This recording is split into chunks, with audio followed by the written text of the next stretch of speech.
Hello guys. हम लोग पॉलिटिका series में काफ़ी चीज़ डिस्कस कर लिए हैं। अभी आज डिस्कस करेंगे polity part 5।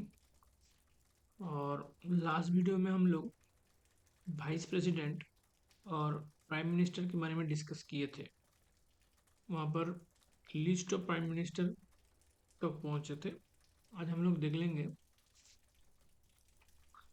Important list of prime minister, और इसमें से इम्पोर्टेंट पॉइंट क्या क्या हो सकता है एग्जाम पॉइंट ऑफ व्यू से, वो सब देख लेंगे। ठीक है। अच्छा, चलिए। सबसे पहली बात ये है, पंडित जवाहरलाल नेहरू, जहर नहीं जवाहरलाल, पंडित जवाहरलाल नेहरू जो हो जाता है, ये हो जाते हैं first prime minister of India. और इनका मौत ऑफिस में ही हो गया था। और लॉन्गेस्ट टेन्योर था इनका 17 साल का। ऐसे ही अगर प्रेसिडेंट में देखा जाएगा तो सबसे पहला प्रेसिडेंट हो जाते हैं राजेंद्र प्रसाद। हालांकि ऐसा फर्स्ट प्रेसिडेंट जिनका मौत हुआ है ऑफिस में, ऐसा अगर होगा तो वहां पर आंसर हो जाएगा जाकिर रोशन। और लॉन्गेस्ट टेन्योर हो जाएगा राजेंद्र प्रसाद का, 12 साल का, 40 से लेकर के 62 तक। ठीक, सॉरी, 50 से ले हाँ, 50 से लेकर के 62 तक। एक बार देख लेते हैं, रुको। हाँ, यहाँ पर देख लो, 50 से लेकर के 62 तक, है ना। इन्होंने फर्स्ट प्रेसिडेंट। और देखा जाए तो, हाँ, first president to die in office ये हो जाता है डॉक्टर जाकिर हुसैन। और इन्होंने ही फर्स्ट मुस्लिम प्रेसिडेंट भी थे, और इनका शॉर्टेस्ट टेन्योर था। ठीक है। शॉर्टेस्ट टेन्योर किनका था? डॉक्टर जाकिर हुसैन का सब शॉर्टेस्ट टेन्योर था। चलो,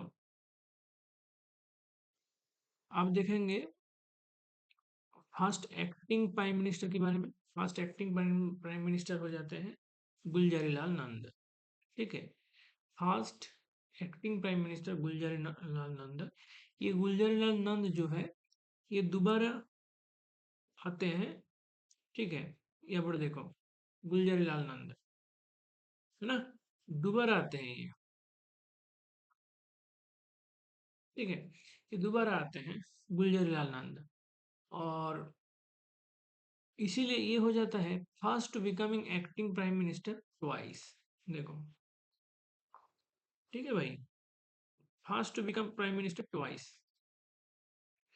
इन्होंने फर्स्ट एक्टिंग प्राइम मिनिस्टर हो जाता है गुलजारीलाल नंदा। और इन्होंने ही हो जाता है first to become acting prime minister twice, ये भी गुलजारीलाल नंदा हो जाएगा। अच्छा, only prime minister to die abroad during official hour. ये सब चीज ध्यान देना। Only prime minister to die abroad during an official tour, Lal Bahadur Shastri, Lal Bahadur Shastri. First women prime minister of India, हमारा इंदिरा गांधी। और ये ऐसे 5 प्रधानमंत्री थे जिन्होंने इलेक्शन हार गए थे, लॉस एन इलेक्शन। और इंदिरा गांधी जो थी, ये राज्यसभा का मेंबर थी।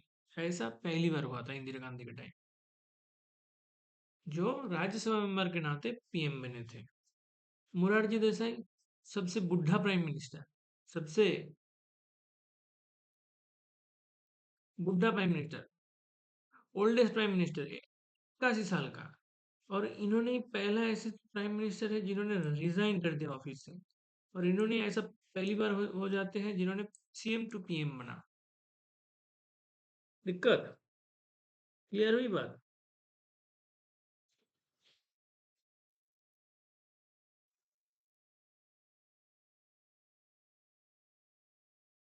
मोरारजी देसाई जो होते हैं, मोरारजी देसाई 81 साल में सबसे मतलब ओल्डेस्ट प्राइम मिनिस्टर हो जाते हैं। उम्र हो जाते हैं 81 साल। और इन्होंने रिजाइन भी कर दिए थे। ठीक है। और इन्होंने सीएम से पीएम बने थे। ऐसा दोबारा देखने को मिलेगा नरेंद्र मोदी के टाइम। नरेंद्र मोदी भी सीएम से पीएम बनते हैं, है ना। आप देख लेंगे हम लोग चरण सिंह के बारे में। किसके बारे में? चरण Singh, only prime minister who did not face the parliament.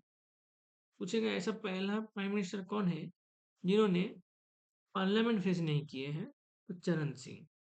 जिसको हत्या कर दिया, ऐसे कौन प्राइम मिनिस्टर हो जाते? इंदिरा गांधी। ये इंदिरा गांधी की सेकंड टर्म था। इंदिरा गांधी इसके पहले भी एक बार बनी थी, अब दूसरी बार बन जाती है।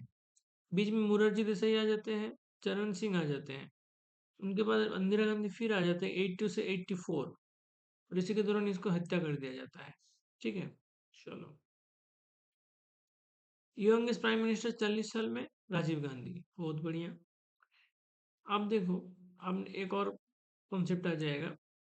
First prime minister to be step down after vote of no confidence, VP Singh.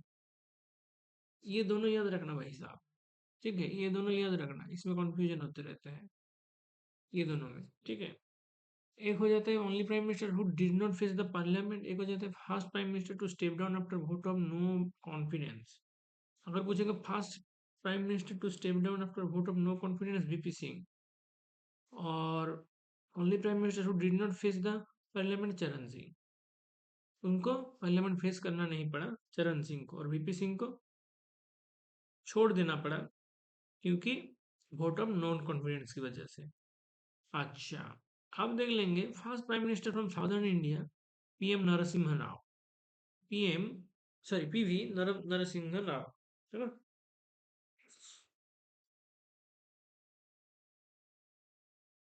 PV Narasimha Rao. और अटल बिहारी वाजपेयी जी हो जाते हैं शॉर्टेस्ट टेन्योर। राष्ट्रपति में किनका कम था, सबसे कम किनका था? राष्ट्रपति में हम देखे थे, सबसे कम था जाकिर रोशन का। और प्राइम मिनिस्टर में सबसे शॉर्टेस्ट टेन्योर हो जाएगा अटल बिहारी वाजपेयी। साउथ इंडिया से प्रथम हो जाएंगे नरसिंह राव। फास्ट सिख मिनिस्टर हो जाए, सिख प्राइम मिनिस्टर हो जाएंगे डॉक्टर मनमोहन सिंह। और इनका longest tenure after Jawaharlal Nehru. ठीक है, जवाहरलाल नेहरू के बाद इनका लॉन्गेस्ट था।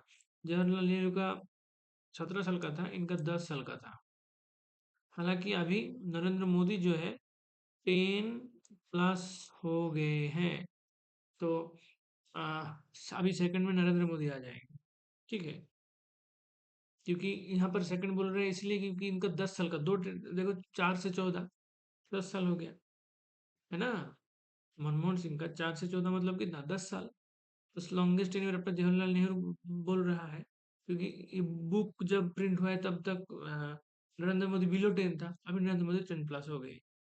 ठीक है, 2014 से इनका टाइम पीरियड चल रहा है नरेंद्र मोदी का।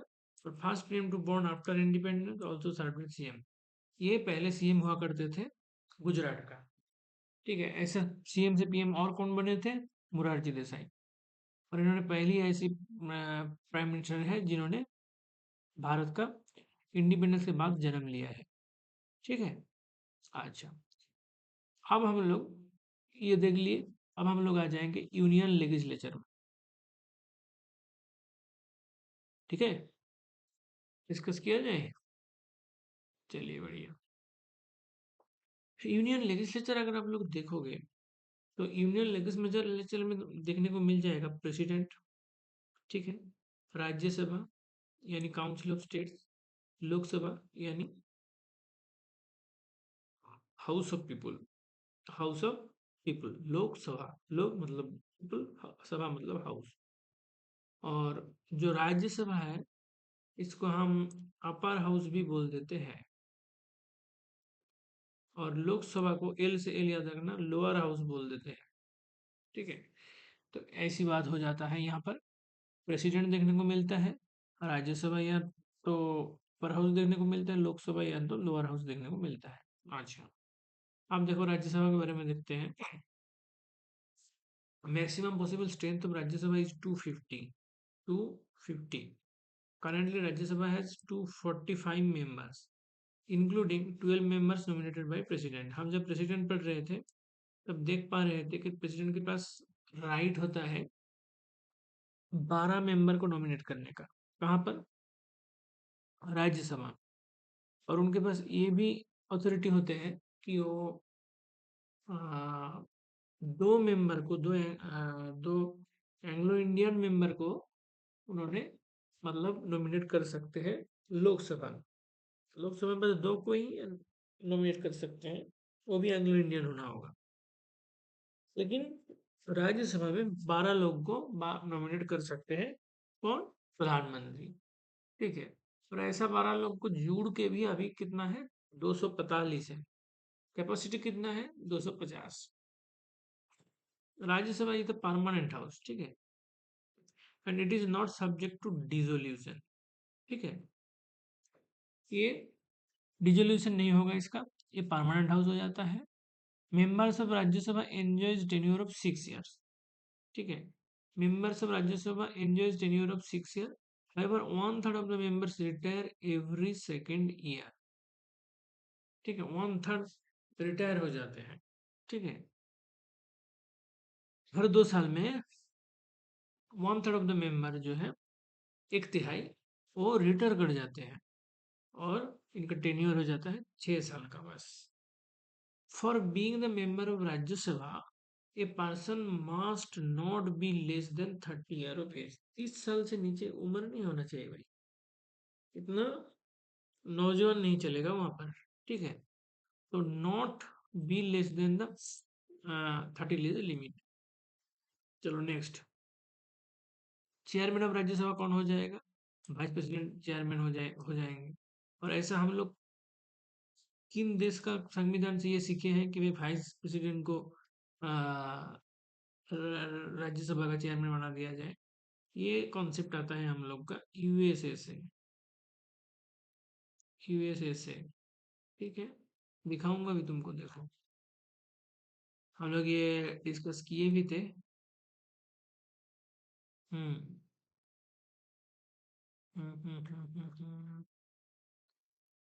हाँ, vice president as the ex officio of the chairman of the upper house यानी राज्यसभा, यूएसए से लिया गया था, है ना।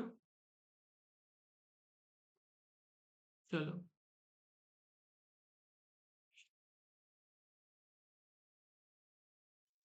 As a presiding officer, as a presiding officer, the powers of and the functions of the chairman of the Rajya Sabha similar to those of speaker of Lok Sabha. Speaker of Lok Sabha जो होगा उनसे सिमिलर हो जाएंगे इसका पावर वगैरह। अब आ जाएंगे लोकसभा में, वहां पर कितना कैपेसिटी था? 250, यहाँ पर है 552, मैक्सिमम जो हो जाता है 552। इसमें दो, जैसे कि पहले ही मैंने बताया कि दो ऐसे होंगे नॉमिनेटेड मेंबर्स होंगे, एंग्लो इंडियन कम्युनिटी से होंगे। ये राइट किनके पास रहता है नॉमिनेट करने का? ये राइट प्रेसिडेंट के पास ये राइट रहता है, प्रेसिडेंट के पास ये राइट रहता है। अच्छा, करेंटली लोकसभा है 545 मेंबर्स, ठीक है। अभी अगर देखा जाए तो 545 मेंबर है लोकसभा में, ठीक है। प्रॉब्लम कितना ले सकते हैं? 552 तक ले सकते हैं, हालांकि अभी 545 मेंबर है। Lok Sabha is not a permanent body, ये कोई परमानेंट बॉडी नहीं है, जैसे कि राज्यसभा परमानेंट बॉडी होते हैं, और ये डिसोल्यूशन हो भी सकता है। नॉर्मल टर्म हो जाएगा यहाँ पर 5 साल का from the date of its first meeting. Its normal term is 5 years from the date of its first meeting after the general election. For being the member of Lok Sabha a person must not be less than 25 years of age, 25 से नीचे नहीं होना चाहिए। लोकसभा का speaker कौन हो जाएंगे? Elected, इनका जो मेंबर होंगे उन्हीं से ही सिलेक्ट किया जाएगा, ठीक है, first meeting of the house के बाद ही, ठीक है। Speaker of Lok Sabha elected amongst its members as soon as after the first meeting of the house, ठीक है। he is the principal spokesperson, ठीक है, of the house, and his decision is in all parliamentary matters is final। समझ रहे हो? though he doesn't vote in first instance but has a casting vote in case of tie। समझ रहे हो? he doesn't vote in first instance, ठीक है, but has casting vote in case of tie।